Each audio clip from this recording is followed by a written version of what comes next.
Some conversations are not to be whispered about in corners. Some require a panelist with great minds like this. Welcome to Justice Unplugged. Today, we are here to discuss, argue, learn, and most importantly, understand.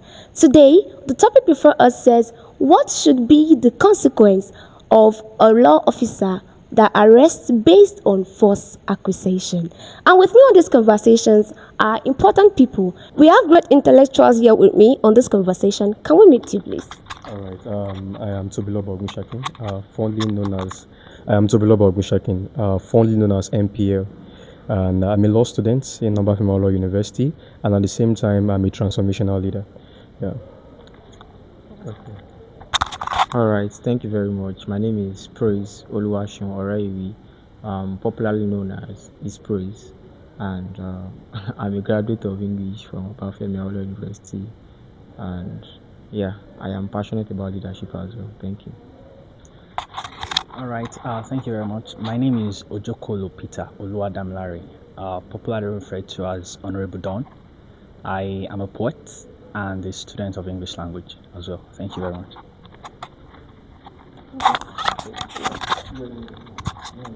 Okay.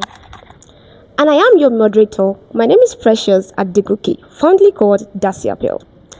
The topic before us today says, what should be the consequence for a law officer who arrests based on false accusation? Let me give you a context. Imagine that your brother or your sister is arrested for 20 good years only to discover after the 20th years that it was based on a false accusation. I put it to you. How will you feel? Okay, that's a very complex question, to be very honest with you.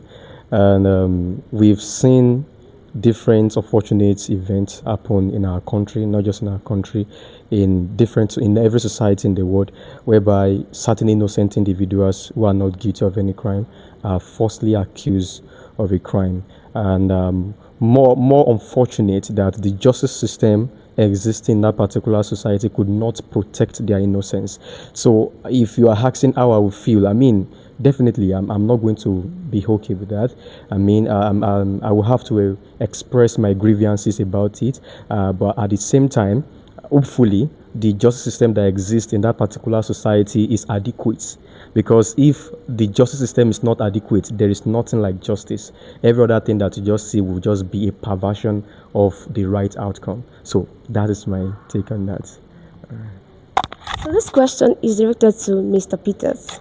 And the question says, should an officer be judged differently if someone is detained for few days or months as opposed to someone detained for years? Do you get the question? I should take it again. Okay, let me give you the context. Let's say you were arrested, God forbid, for 3 weeks, and someone you know was arrested for 3 years, and the both of you, it was based on false accusation. Do you think they should be given the law officer now, if they have any consequence? Do you think it should be the same judgment for both of them, or there should be a severe judgment for more years, or what's your take on that? All right, thank you very much. Well, I think it will be better if we try to understand the concept of false accusations and arrests. I personally believe that being the son of a retired police officer myself, I find it difficult to say, okay, police should be judged based on false accusation. Reason being that there's a difference between arrest and wrongful arrest. Do you understand? So which makes the context of, okay, false accusation very difficult for even a police officer. Of course, it is the job of a police officer to secure the livelihood of citizens of a particular country, which means even if someone comes with a complaint, it is his job to still investigate, right? Which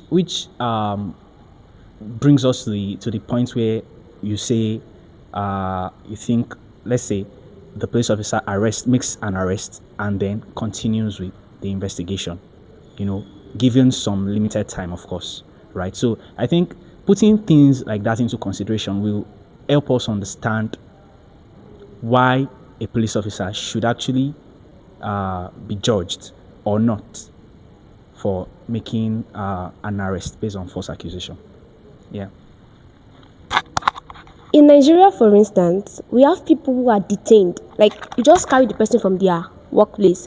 You are arrested for this, and they are detained for years without being tried. Like, they just carry them and put them somewhere for years. So, what do you think should be the consequence for the people that arrest them, the law officer or the justice system? All right. Thank you very much. To start with, I believe that someone who is a legal advisor like this, of course, would give us more insights about, like, particularly about what the law says. However, it's good that we, look at it like critically, like just without bias, just approach it.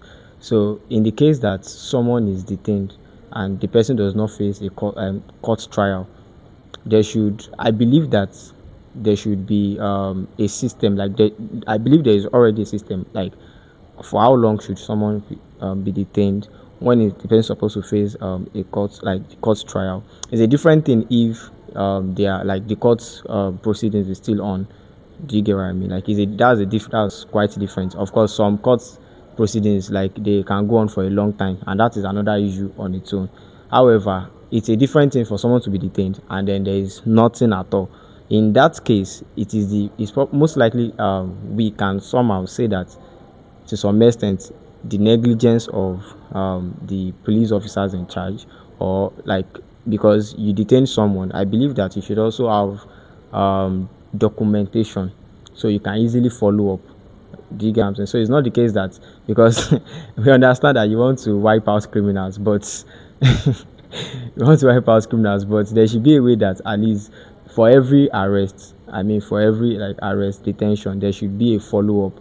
Like, there should be a follow up. Of course, in some people's case, they don't have anyone, like, the people that are arrested, they don't have anyone following up. Some people don't even have access to, they can't afford, lawyers. They can't afford to, hire a lawyer. So of course there is that, but I believe that there should be a system in place such that you don't just arrest someone and just put them in detention. That doesn't, because we can't even call the person a criminal. We can't call it. So that means that you are harboring someone who is not a criminal.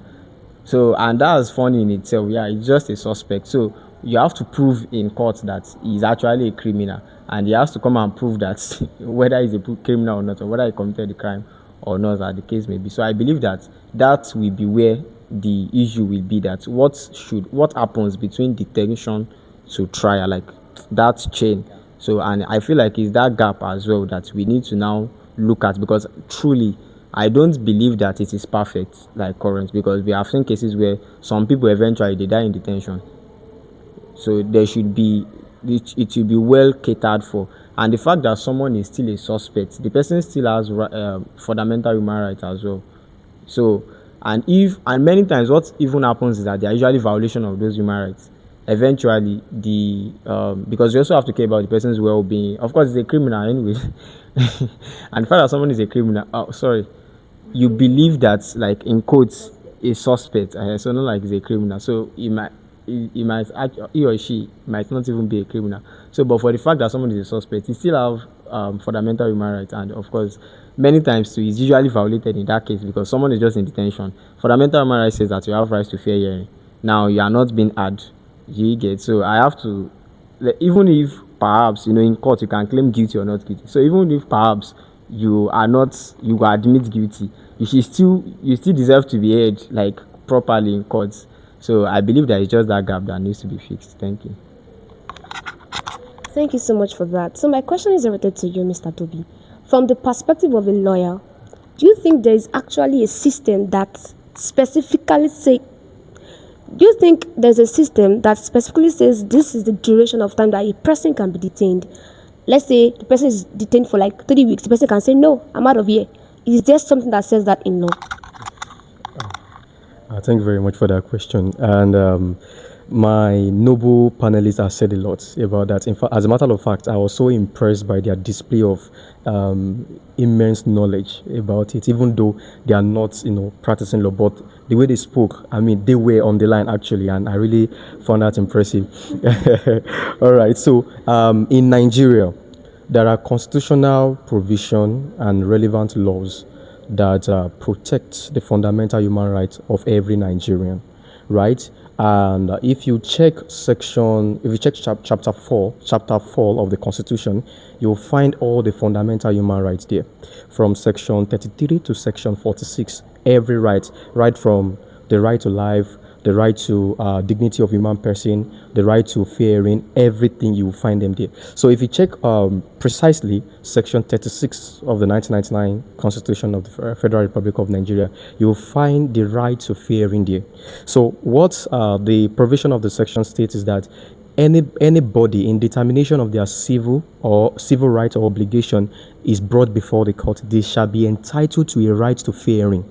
In law, we call it the principle of audi authore partem. It means that hear the other side or hear the other party. So if, for example, the prosecution agency, if the state is, bringing a criminal charge against someone, the law has it that that person must be heard.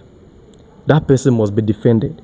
And you see, this particular practice is not just in Nigerian law again. I think I was privileged to witness one of the meeting for SRC of OAU Student Union. So one of the all executive, was accused of a particular offense, which was like a violation of the constitution of SUG constitution or Great Ife constitution. So such an individual was not present. So, and they were almost about to make a pronouncement. They were about to make a judgment concerning the offense, that this person, is going to be entitled to this punishment. So someone just raised it up that no, if this person is not present here, in his absence, you cannot pass a judgment without hearing his own side of the story. So the law has it that anybody who is charged with any criminal offense, like I said, section 36 of the 1999 Constitution, is entitled to right to fair hearing. Now, talking about detention. Detention is when you bring that person to custody. I don't know if you are following me. Detention is when you bring that person to custody. And the law has it that that person must not remain in custody more than 24 hours without presenting the person before the courts. Now, if there is no court within 480 kilometers, that person must not be in detention for more than 48 hours. So that means that maximum 2 days, you must not be in detention. But you see, there is always a gap or margin between law in textbook or law in written law and law in practice, especially in Nigeria. Nigeria is like an epitome of an unjust system. And I'm not saying that to paint our nation, black, but because it's the proper assessment of the truth and the evaluation of our current reality. So there is always a gap between the law we have in the constitution and what the Nigeria government agency are practicing. For example, look at the NSAS protest. Could you believe that during the NSAS protest, many protesters were arrested for crime that they did not commit? They were charged for crime they did not commit. Some of them, they were charged for murder. Yes, some of them were charged for murder. Meanwhile, they were protesting. And that is not the worst part. The worst part is that they were detained for more than 3 years. In fact, there is a statistic that showed up last year that about 64% of people who are currently in Nigerian prison have not gone through trial. They were detained without any trial, pre-trial detention, and they have been there. Some people, their detention will persist for a time that is longer than the term that even the crime prescribed. Imagine for example, let's say the criminal code prescribed that, okay, let's say for example, if you commit perjury, you should be in prison for 7 years. If that person commits such a crime, that person should be entitled to fair hearing. What we have in Nigeria today, even when you are in detention, for more than 7 years, you can be in detention without going through trial. I don't know if you are following me. And if you check the Nigerian constitution very well, you will realize that there is a lot of, for example, section 14, subsection 2, or subsection 1 rather, says that, Nigerian government shall be based on the principle of democracy and social justice. There is no democracy in Nigeria, at least practically speaking, and there is no social justice in Nigeria. Let's also talk about the issue of Omoyele Sowore. In 2019, he made a tweet. He made a tweet on X, which was formerly known as Twitter, inviting Nigerian concerned citizens to come for protest. You can't believe that DSS arrested him on the ground that he is on the ground of conspiracy and treasonable felony, which is not true, because Section 40 says that we have rights to peaceful assembly. Yes, we have right to, peaceful assembly, which means that you can actually stage a peace. As long as it is peaceful, you can stage a protest, and it is your fundamental human right. So, just to cut everything short, anybody who is in detention should not be in detention for more than 24 hours. And if a court is not within 480 kilometers, should not exceed 48 hours. That is the position of the law. So, to the viewers at home, this is one thing I want you to know from what they've said. No matter what the case may be, if you have been detained for more than 24 hours, maximum 48 hours, shout out. All right. So, this question is to you, Mr. Peters. Where do we draw the line between an honest mistake in law enforcement and negligence that deserves punishment? Do you get the question? Do you get the question? Because I'm coming to you next. All right. Thank you for that question. Like Mr. Toby said, the law already takes a position, which is maximum of 48 hours before you can appear in court, like maximum of 48 hours. So I believe that the police force of Nigeria to some extent provided the necessary tools, affordances to move suspects to and fro the court. So I will not be seeing any form of mistake, an honest mistake on their part.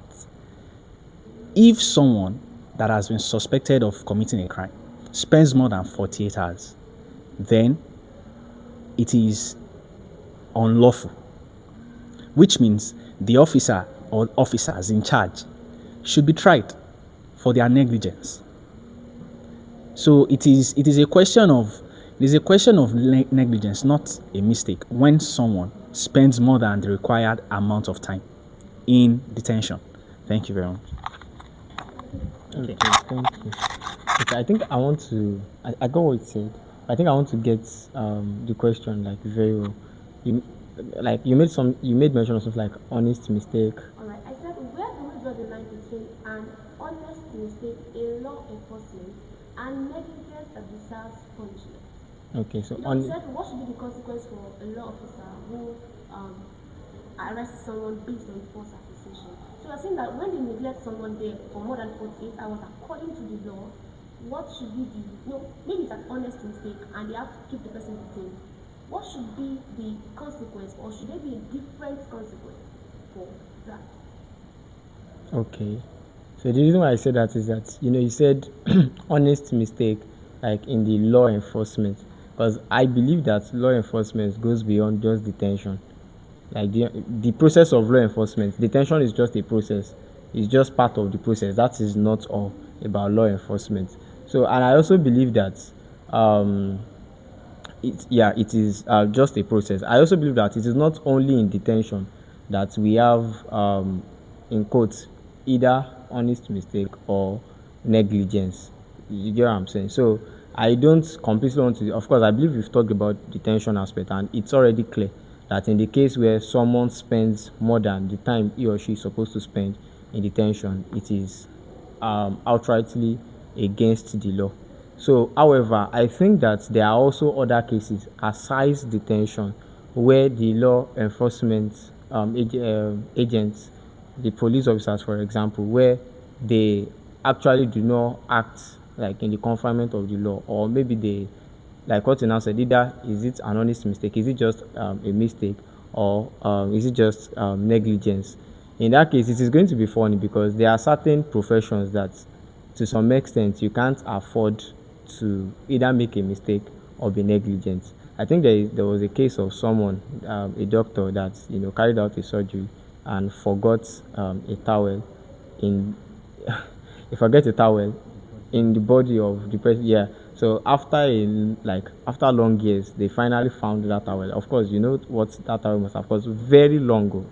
So where I'm going is that in that case, you know that because of whether a mistake or negligence of a doctor, it can actually lead to someone's death. So many times there are some professions that you can't afford to, in quotes, make mistakes because you are talking about life. Yeah, you are talking about someone's life, someone's existence, someone's well-being. Of course, some people might not die.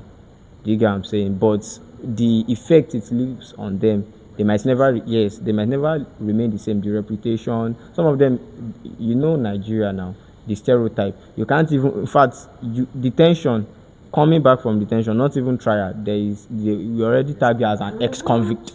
That he's a criminal. So he's even so you would have to fight for yourself before you. So there is that. So I'm trying to say that it is a little funny to say honest mistake, negligence, because in the first place, of course, we are not saying that they are not God. All right. So so in quotes, it's not as if we are saying that they are perfect or they should be perfect, but there is a level of effectiveness that we demand from law enforcement agencies, so such that because of the nature of what you are doing, you can't afford to say you want to make mistakes. However, in the case that they are honest mistakes, there should be provisions, and I believe that even the mistakes there should be limitations to the mistakes. Like there's an extent you should go. You can't tell me that you kept someone in detention for, and I said detention is not the only one actually, but you can't say that maybe you did not carry out your investigation very well, because mistakes too can happen in investigations. So what I'm trying to say is that there's a way you must do your due diligence, such that even if perhaps there's a mistake somewhere, there should still be a way that you would find, like you should still be able to find out in the long run and make amendments. Even though that's why it has to be, it is not something that can go that long, because in the space of that time anything can happen. So for example, let's say you are carrying out an investigation, even when you are sure, or even if you think you are sure, because you are the one that is sure, we are not sure. Even if you think you are sure that this person actually committed this crime, you should still go through the process. There are times that you are sure, probably whatever way you are sure, but you need like a proof before you can proceed. Of course, when you get to court, you tender your proofs, but you need something tangible before you just, get hold on apprehend someone. So I think there is that. So overall, I just think that there shouldn't be like mistakes as something that should even be allowed at all in that, because of the nature of the work. And not only I mentioned medical doctors, for example, because imagine a medical doctor saying, "Oh, I made a mistake during the surgery. I'm sorry, she's dead now. Let's try another person." It's not actually funny. So I think that, and negligence, of course, we already know that negligence is as good as actually doing that thing. Like negligence is that bad. Should not even be something we should be talking about at all. It's only a mistake we might want to say, okay, what kind of mistake? What must have happened? And in the medical line, if a doctor, if it happens that a doctor carries out, let's say, a surgery or something in the wrong way, there is a way that they get their license confiscated and they get punished too. So that way too, there should be punishments too. And whether it's an honest mistake or not, there should be punishments too. As a student, there are some mistakes you make. For example, you wrote a wrong matric number, for example, or you or you answered the wrong question. That's a mistake. Somehow you get punished for it too, one way or the other. Somehow fact don't care about feelings. It's a mistake. You get punished. Maybe that punishment might help you some other time to be more careful. You get. So I think that. Thank you very much. So we are about to segue to the crux of the matter, and that is the major topic for today. What should be the consequence for a law officer who accuse based on false? I'm talking about it. Should I start from the intro or should we go to the question? Like the intro Of this particular question. Okay. Now we are about to segue to the crux of the matter, the major topic for today. What should be the consequence for an officer's false accusation? What do you think should happen? Should we say, okay, that's a mistake, at least you're a human being, so let's just forgive them? Or there should be something that should be done so that next time they will watch before they do anything? Yeah. So who's taking the question first? All right. That's a silent question, and if you remember, the first time that Mr. Peter, spoke, he mentioned something about how multi-layered that question is, and that there are contexts to it, and which is where I would like to start from. You see, there are a lot of nuances that we need to consider. There are certain occasions whereby a police officer can make a false accusation in good faith. So in good faith means that he doesn't have any malicious intention to incriminate the person, or he didn't even he had every reasonable suspicion to say, oh, this person committed this crime. So for that kind of case, there is something we call certified immunity. So that police officer cannot be punished. Why? Because he was acting in good faith, not for any malicious intention. Now, the second context is when a police officer made a false accusation out of malice or recklessness. For that, there is a provision, there is a law, there is a legal provision that actually address such a matter. For example, if you check section 141 of the Police Act, it states that the IGP, the Inspector General Police Officer of Nigeria, must create what we call police complaint response units, whereby certain grievances like false accusation, malicious intent by police officer, abuse of power can be reported, and investigation are to be carried out within a time frame of 14 days, within a time frame that does not exceed 14 days.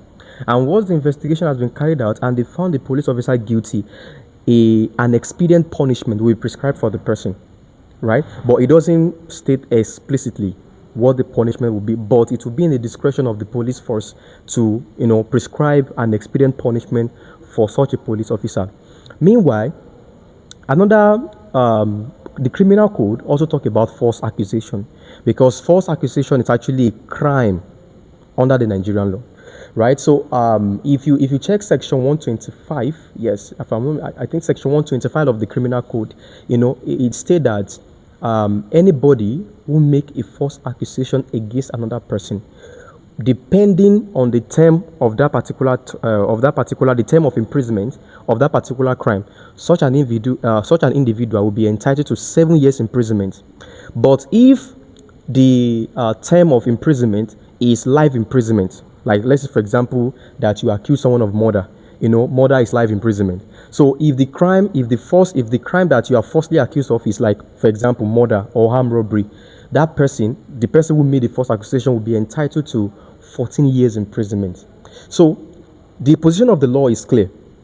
If a police officer make a false accusation when he had a reasonable suspicion to make such an accusation, such a police officer has what we call certified immunity, which means that he will be immune from any form of liability or criminal liability. But if it is proven that the police officer, made the accusation out of malice or recklessness, that police officer can either be entitled to an expedient punishment prescribed by the police complaint response unit, or according to the criminal code. I give an example and I will run it up there. I listened to a podcast on YouTube not quite long, and this person was making certain chilling revelation about Nigerian injustice system and the corruption that are somewhat eating into the fabric of our system. Then he shared a story about a man that joined Boko Haram many years ago. He said that man never intended to join Boko Haram. It occurred that one day he came back from work, and when he entered his home, he met his wife cheating with the chief of that town on their matrimonial bed. So he said that instead of killing this person, why can't I just report to the police officer? Then he left the house and went to report, report the event to the police officer. You can't believe that instead of arresting the chief that was cheating with the wife in the matrimonial on their matrimonial bed, the police force came to arrest the man that came to report. So that man, was detained for some time, which I don't know. But after he was released, when the Boko Haram people came to their village or to their town to recruit people, when they came to invite people to join them, he was the first person to volunteer to join them. And when they were leading an attack, the first place he led an attack on was on the police station. So look at that, for instance. That kind of police officer detains such an individual, because now you can't detain without making an accusation. Because, for example, the law has it that before you can detain someone, you must tell them the reason for the arrest. You cannot, and you are also duty bound as a police force to let them know that they have the right to remain silent until they have consulted their legal practitioner, right? So that means that before that man whose wife was sitting on him, was arrested, they must have accused him of committing a crime, which was false. So that kind of accusation was malicious. It doesn't have any reasonable basis whatsoever.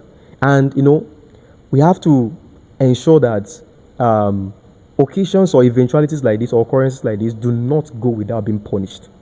Because there is something about human psychology that we need to understand. Before people commit a crime, they have something I call mental calculation of what the consequence will look like. If the consequence is trivial or insignificant, it becomes attractive.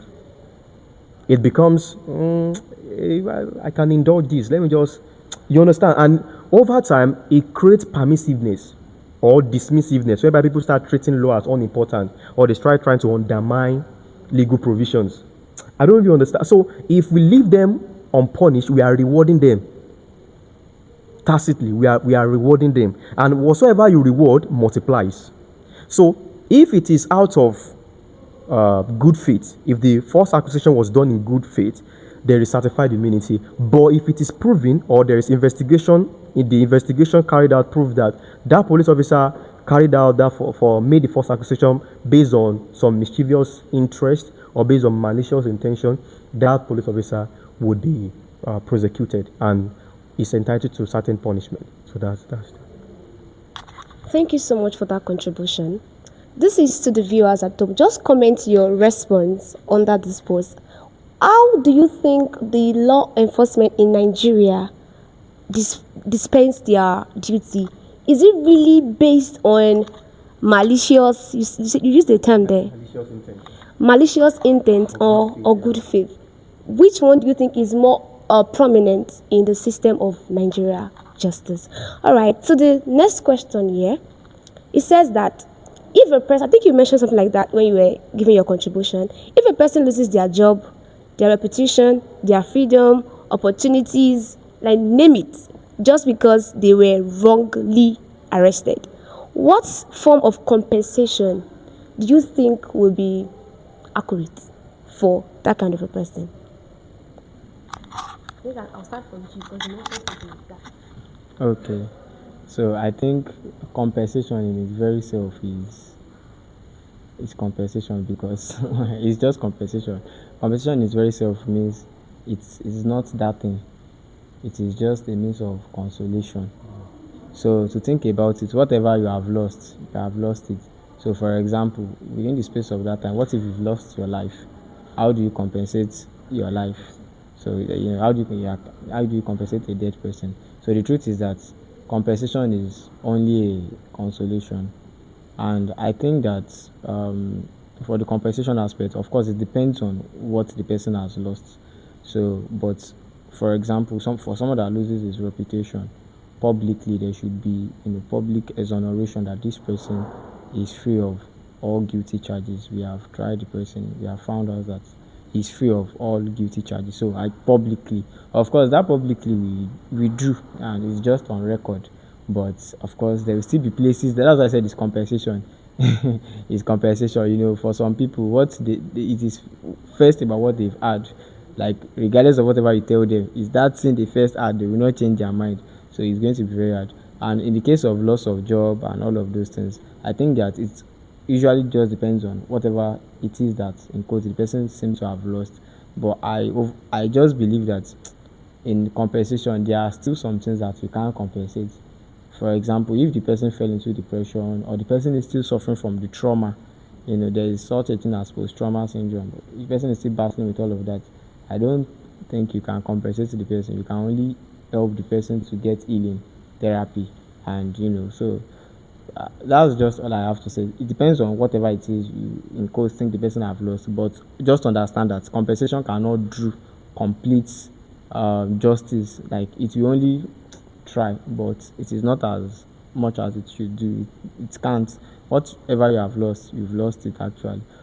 So, but it will do part of it, or it will at least subside into something. So, I think that's it. If I add anything to that, I want to say that the best compensation you can ever give someone who has suffered a wrongful arrest is watching the person who made such arrests be in their place. That is the only thing that can, to some extent, bring peace to the victim. Yeah, that is number one. Number two is if there is any provision under the law that can make for maybe for instance, if someone loses a job because of a wrongful arrest, part of the compensation should be monetary. I mean, for the monetary that is quite maybe equal to the job lost. I mean, so I feel like things like that should actually be considered. Yeah, thank you. Before we go to the lawyer's perspective on this matter, I want you also to drop your comment. What do you think should be the rightful compensation for someone like that? So over to you. Thank you very much. All right. So there is a Latin maxim, and I'm very sorry for speaking in Latin. All right. So because in law, once we are dealing with principles and legal doctrines, we use Latin maxim a lot, and most of these Latin maxim also have a corresponding provision in the Constitution. So once there is Latin maxim that goes thus: ubi jus, ubi remedium. It means that when there is a right, there is a remedy. So there is no way you will violate my right and there will not be remedy given to me. I don't know if you understand. There is no way you can violate my right that she will not remedy the wrong and the grief that you have caused me. So the law protects the law protects anybody who has been incriminated unjustly. The law protects them, and the law also have certain mechanism that remedy the wrong that has been done to them. But like my other two panelists has emphasized, you see, the truth is there are some certain damage that you do to someone's life based on false accusation that you cannot restore them back to the original state. There are certain things that money can do, but there are many things that money cannot do. So, if, for example, someone is wrongly accused and it emerged that through investigation and through the courts, through the evidence that appeared, in the court proceeding, that this person, was wrongly accused, that person is entitled to what we call damages, which is compensation, as they mentioned. That person is entitled to damages. Depending on the intervening variables, the damages could span from, for example, let's say you accuse someone of rape. For the trauma, the emotional toll that you have gone through, your lawyer could say a prayer to the court that, like, about 50 million naira is paid to you. Yes, as damages. I think there was one case in America in 1980. A man was falsely accused of rape because the rape victim purported that he was the one. Meanwhile, she actually misidentified the perpetrator. the person that she identified was not the real person. So that person was wrongly accused for about 38 years. That man was in prison for a crime for about 38 thereabout years. He was in prison. Doubt he was in prison for a crime that he knew nothing about. So when eventually they tested, they conducted a laboratory test. We call it forensic investigation, right? On the DNA of the sperm that was found in that lady. I think so. It meant that the DNA did not belong to the man that was in prison. So he was awarded, I think, about $40 million or thereabouts as damages. But the truth is, can $40 million, and in the case of Nigeria, can 40 million naira actually remedy all the loss, the trauma, the stigma? Yes, and for the time, for the livelihood that you have lost in the prison, can it really, is it possible for it to really compensate for it? And that is the difficult question that most people will ask. That is it possible? So for some people, they feel it is still satisfactory.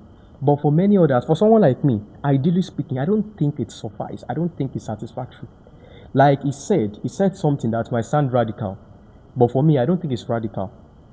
Because, you see, like I said something the other time, that if we did not give deterrence to false accusation would be indirectly rewarded, and the rate at which false accusation will rise will be astronomical. So, there is always compensation or damages, and the aggrieved party, which is the person that was falsely accused of a particular crime, can actually also, say a prayer that probably there is a person who was behind that false accusation. Maybe, let's say, for example, that I'm not talking about law enforcement agents. I'm talking about a citizen, like a fellow citizen like him. Let's say, for example, that a guy broke up with a lady, and because the lady was heartbroken, she felt, vindictive that, you broke up with me. Don't worry, I will do something to you. And he just enticed the guy, please come and visit me. I'm depressed. I need your attention. And the guy came and he just started shouting, please help me. And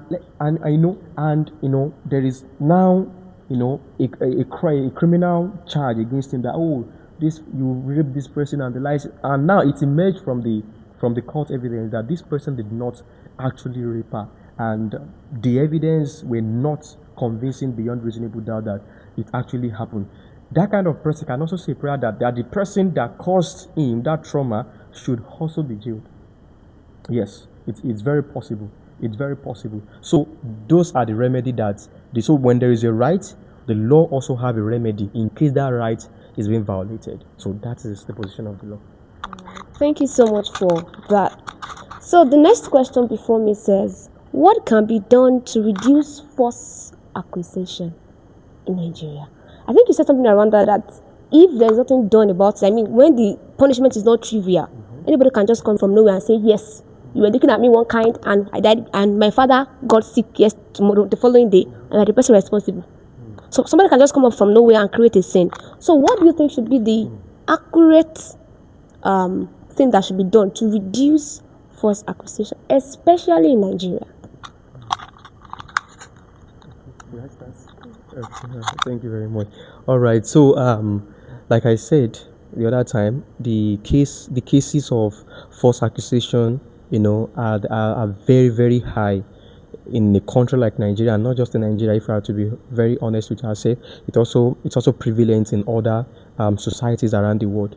So, about what we can do, the measures, right? The constructive measures that can be taken in order to minimize or cushion false accusation.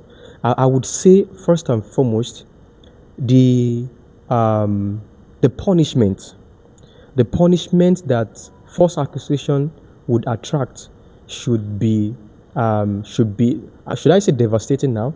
Should be expedient. Yes, in the sense that it should be a punishment that will be proportional to the degree of the harm that false accusation can cause you.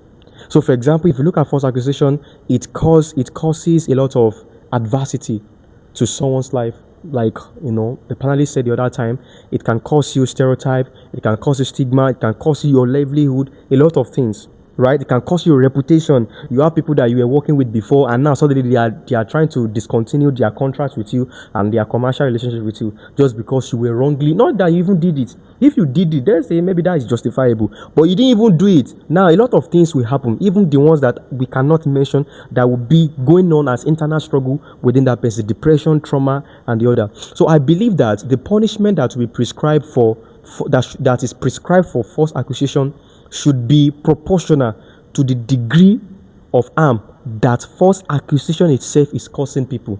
That is number one. Then number two, I believe that the Nigerian law enforcement authority and agency should pay due diligence and thorough investigation before making an arrest on accusation. They should make sure that they conduct thorough investigation, that they don't just pivot into a case because of the sentiment that the complainant brings up before them. That people are very dramatic. Someone that is accusing someone, that is falsely accusing someone of rape, can go to the police force and just create a story, and the way she will be told, you'll be like, this lady has gone through a lot, and it's because I'm speaking about the prevalent data that we have. The issue of false accusation, precisely and particularly for rape now, is more common from ladies against men than men against women. So that's the reason. So I'm not trying to be I'm not trying we are talking about justice here, so there's no way I would be biased, right? So people can be very dramatic. So I believe that Nigerian police force and law enforcement agencies should pay due diligence, and they should conduct thorough investigation. They should conduct thorough investigation before making an arrest on accusation, because of the weight of that particular case, because of the weight of that particular accusation. They should conduct thorough investigation, because you are not just making an arrest, you might be jeopardizing the future of someone. So number one, the punishment should be proportional to the degree of the harm that is caused. So that's a matter of legal expediency, right? And the second one is that Nigerian police force, or let me say the law enforcement agency, or any other relevant authority that wants to make an arrest in Nigeria, should pay due diligence and conduct thorough investigation before making an arrest. So that is what I would say. So I would also like to ask the audience as well as the panelists this last question before we round off. And the question is it possible for someone to be arrested and the person comes out as they went in? Emotionally, mentally, or in every other area of their lives?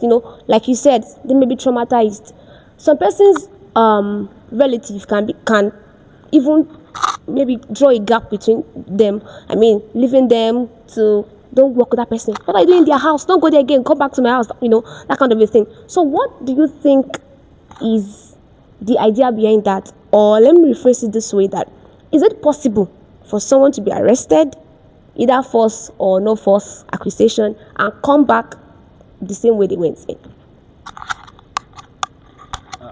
Well, I think that question is actually something that everybody looks forward to asking anyways. But then, I think it has many things to do with orientation, right? Of both from the law enforcement agents and even from the public. In a society where the law takes its actual course, I think it is possible for someone who is accused, to go in and come out without any emotional distress or stigma. Reason being that while growing up, we see movies, Nollywood movies, where the police are going to use hot iron. You can't come out of so you are either coming out with maybe one hand is gone, or coming out with a mark, right? But then, in the American sense of the things, you discover that there's actually a shift in their kind of investigation here. The person they are investigating is actually comfortable and is not like rushed to speak, given that their legal advisors are going to be present with them. So in that case, you can see an accused in the American setting of things going and coming out like nothing ever happened. Yeah, and even from the outside, the public, they don't see them as, oh, this guy has done something bad.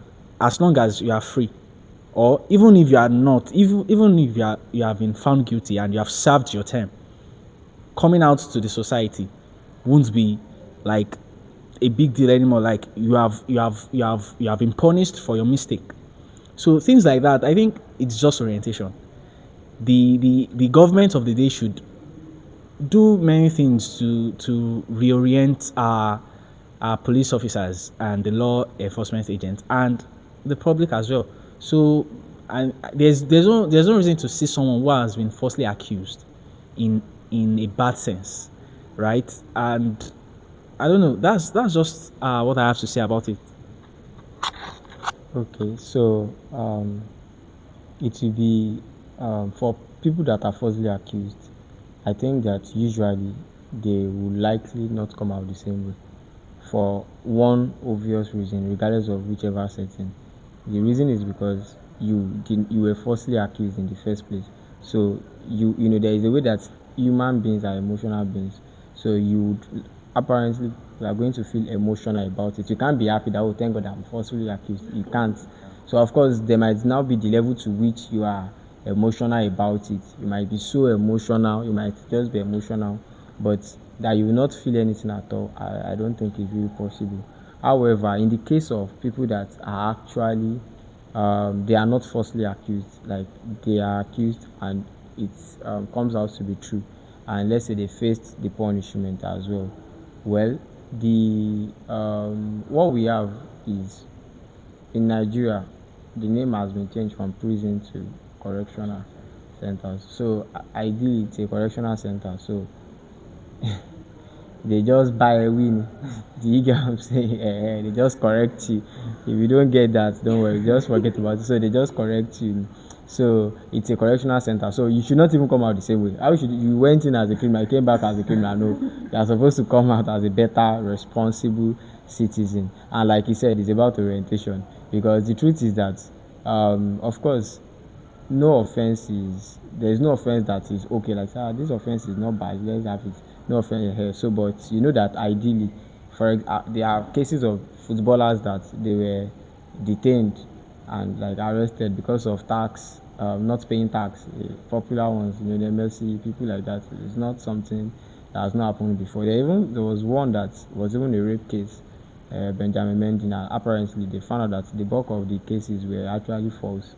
So they are like that. So I'm just saying that it depends on the context and the orientation. So in the case that like someone that did not pay tax, or maybe there was issues with the tax, you know, even these wealthy people, they might sometimes have issue paying tax. And it also depends on the societal orientation, what exists in that society. So in a society where they understand that even though whether you are falsely accused or you were not falsely accused, in whichever way, you coming out, the society even receives you as long as they are sure that you've served whatever you have to have served, and you know they believe that you are coming out better. That's why I said it's a correctional fast center. So and then the orientation in a place like a country like this is now something that we might want to that should be that should be worked on. That should be worked on. That okay, truly this person might have been a criminal or might have committed an offense, but we should not see them that way. They've served the punishment already. Why castigate them? It is a different thing if they are arrested on maybe the same basis of the same crime. That's a different thing. But this person is showing repentance. Yeah, he's been remorseful. Has served his term. Then the person is a free citizen now. So it's also about the orientation. So when you know that, when I'm out of this place, like there is a society that receives me, it makes it better. So regardless of whether you living the same or you are not living the same, that will shape it like how you feel. But when you know, some people would rather say please let me remain here. Some people will almost feel that way. I don't know if there's anybody, but some people rather feel like let them, because some people have said, my child went to clinic, okay, don't come back to that, I've disowned you, you know, those funny things. So I think that, it's just about that. To the society, when someone is accused falsely and when they are released, they should not be stigmatized. They should not be a bad person in court. They should not be referred to as a bad person. And like we've all said today, even if the person is accused rightly, since they have been corrected, they should be accepted. Maybe that's even their own chance to get a new life for themselves. Thank you so much for staying tuned today. And to our panelists, thank you so much for joining this conversation. We look forward to seeing you some other time. And before we meet on the next episode, don't forget to remain a justice-oriented person. Thank you.